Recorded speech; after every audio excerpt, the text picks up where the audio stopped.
Very nice. How'd that feel? Thought about the wrist. It's all about the wrist. Seriously. Before you throw, get that disc wedged in between your fingers. Okay. Do that before you throw, that way you don't have to think about it. Okay. And now you're not gonna move it.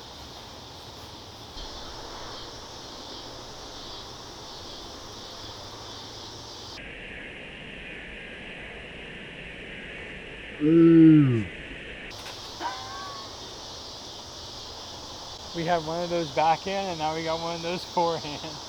We'll get that, it's still broad enough. Hey guys, what is up? It's Antonio. Welcome back to another episode here on Gladiator Disc Golf. Today, I'm working with Caleb again and we're looking at his forehand shot.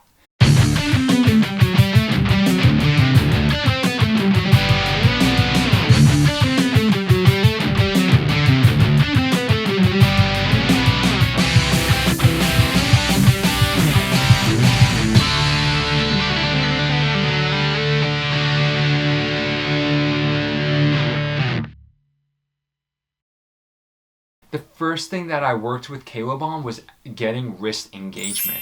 I talk about this in a video from a few months ago, and if you want to get more details about wrist engagement, go ahead and check that video out. The forehand is all about the wrist, and so if you're not actually activating your wrist when you throw the forehand, you're missing out on a lot of spin, power, and torque, and then ultimately all three of those things wrap up into distance.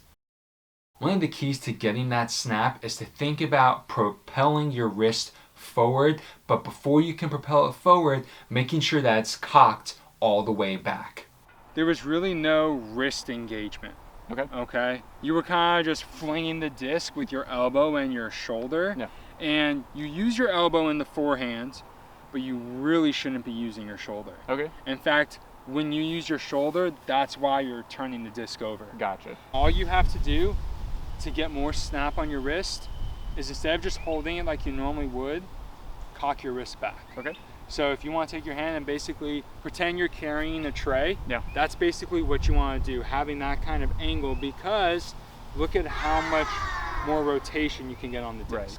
If you're holding it perfectly straight, you get this much. Right.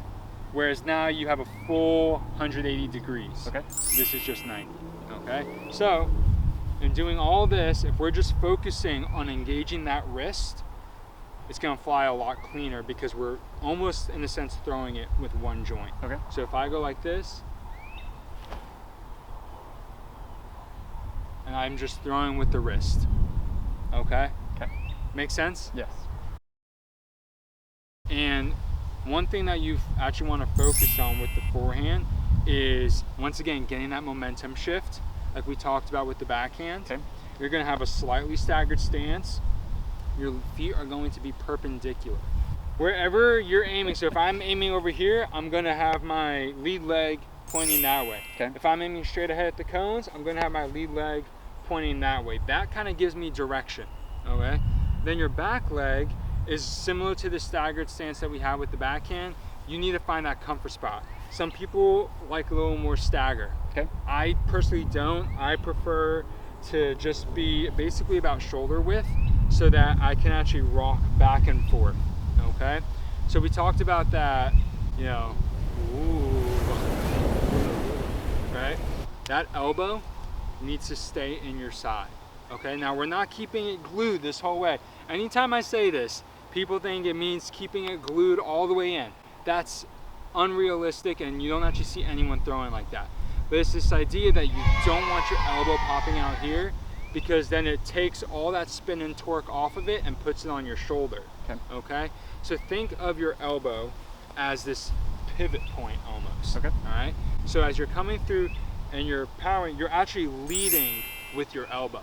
Okay. All right? A great example of this is Eagle McMahon, and it's almost like supernatural how much he gets that elbow leading. Like, that's why he has a 500-foot forehand. But you want that elbow to be leading and then snapping with that wrist. The other issue that Caleb was having when throwing the forehand is that he was actually throwing up instead of out. And I talk about this in a video because this is such a common mistake that a lot of disc golfers make. Doesn't matter if they're beginners, doesn't matter if they've been playing for 10 years. A lot of disc golfers make this mistake, throwing up instead of out. If you guys have found this helpful, make sure you go ahead and hit that like button. It lets me know that you want to see more form critiques like this. I want to help you guys as much as possible. It'll be somewhere down here wherever I am, right? Now, let's focus on reaching out, okay? Because when you reach out, you're keeping your chest level. Okay. When you reach up, where's your chest going? It's going up. Yeah. Where's the disc gonna go? Up, right? So your chest angle actually can give everything away. Okay. Right? If you hit the ground 50 feet in front of you, you're probably aiming and your chest is probably looking down. Yep. If you're looking up, if your disc keeps going up and you're finishing like this, your chest is going up. Okay. If you throw it nice and flat, chances are your chest is neutral. It's flat. So you see that gap in the trees there, directly behind the cones? What I want you to do is, you've done everything else really well. For these throws, when you throw, I want you to extend your hand out to that gap. Okay. So with the towel drill, we want to focus on snapping with our wrist and getting that disc. What we don't want, it's a little bit harder to generate enough snap to make the towel actually rat tail snap, but between whooshing and the snap that we want, it's a lot shorter, it's a lot tenser. So that's what I want you to do for a little bit here, is just work on getting that snap going. And as you're doing that, you're going to realize that if you're coming up this way, you can't get that snap. Right. Because you're whooshing the disc. That's what we're gonna call it, whooshing, right? Don't whoosh, snap. Caleb's kind of been subtly fighting me on the whole foot thing. He says it feels uncomfortable. But if you are throwing the forehand with your feet parallel to each other, you're trying to reach across your body, and it's literally causing pain in my back right now because I can't go any further. I'm cut off because my hips are closed, all right? It's different than a backhand throw. You can't just take everything you do for a backhand and adopt it for a forehand. You have to change your stance. Putting that foot pointing forward opens that hip up to where you can come through way more comfortably. The backhand, you don't throw with your chest looking straight ahead. The forehand, you have more of your chest looking straight ahead when you throw. So it's okay for those hips to be open a little bit. If they're not open, you're gonna cause a lot of lower back pain and you're gonna be releasing super early.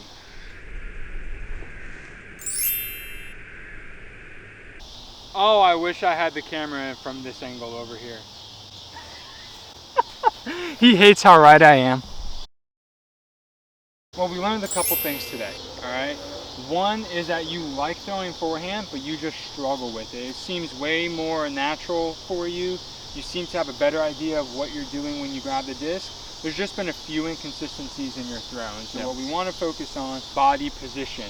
Get your body position where you want it to be in a standstill. Get that disc in between your thumb and index finger before you even try to throw it. Those two things, once you have them done, you don't have to think about it for the rest of the throw, okay? So get those two things out of the way. That way you declutter everything that's in your brain. And then from there, all you have to think about is that wrist. Carry that platter, trying to put the platter down, and then like Paul Ulibarri does, flick that wrist forward, okay? So another drill that you can do before you even put the disc in, if you want to just practice getting that wrist going, just do this, okay? Make sure no one's standing in front of you, otherwise, people may not like that, all right? So put the disc in there once you're done with that, and then throw with the wrist, all right? Well, that's all I have for you today, guys. I hope you found this video helpful. I hope you learned something from watching Caleb throw and his transition with my feedback and critique to helping him improve as a disc golfer. I'm so excited to see what the future holds for Caleb. If you haven't seen my backhand critique for Caleb, make sure you check that out. It's a lot of good information there that I think will be very helpful to a lot of you guys. Well, like I said, that's all I have for you today. Until next time, guys, have a great round.